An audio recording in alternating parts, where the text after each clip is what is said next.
LaBeouf was repeatedly punched in the head by a shirtless man on a Vancouver sidewalk last week. A TMZ video of the fight shows the two men were angry with each other, but it's unclear what started the fight.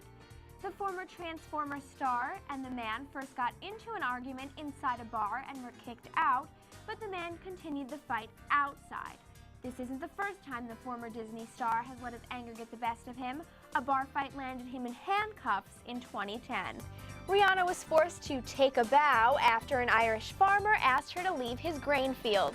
Alderman Alan Graham let Rihanna use his field for a music video, even though he says he had no idea who she was before she called him.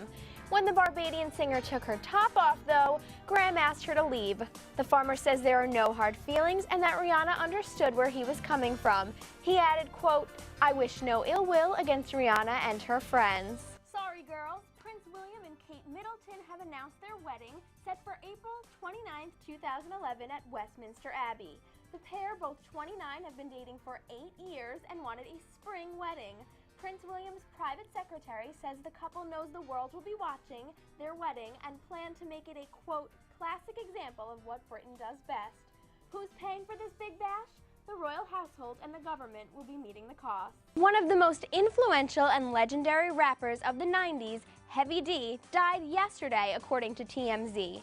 D, whose real name was Dwight Myers, was rushed to an LA hospital around noon and pronounced dead at 1 p.m.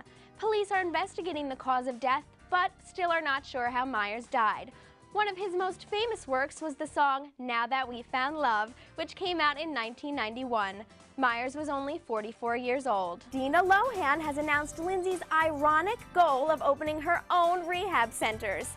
The mom reported that Lindsay has had a, quote, life-changing experience at the Betty Ford Center herself and wants to help others in the same way. Ugly Betty actor Michael Bray says he decapitated his mother with a samurai sword to kill the demon inside her.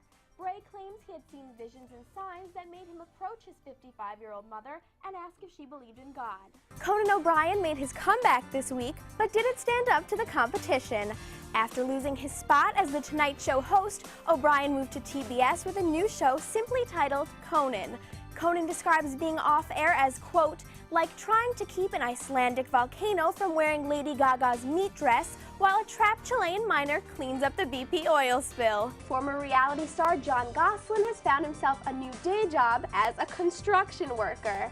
Gosselin, who split with Jon and Kate plus 8 co-star Kate 2 years ago, has been showing signs of money trouble for months. E! News host Juliana Rancic revealed she's battling breast cancer during a Today Show appearance Monday, and later told co-host Ryan Seacrest the announcement almost didn't happen.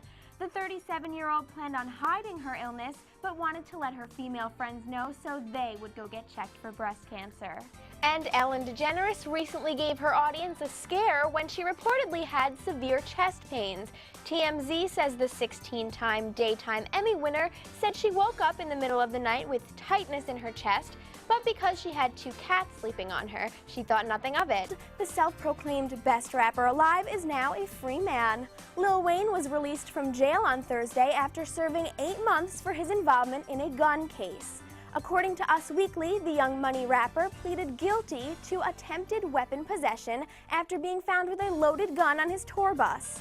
Also known as Wheezy F, he gave fans a glimpse into his life in jail through WheezyThanksYou.com. As H1N1, commonly known as the swine flu, sweeps the nation, Quinnipiac University has come to find ourselves at the mercy of this virus. To date, 20 students here at QU have reportedly gone home due to the swine flu.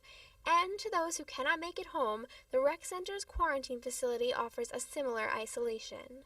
As shocking as Lady Gaga's entrance in an egg to the Grammy Awards was, how she spent the days before her performance may be more surprising.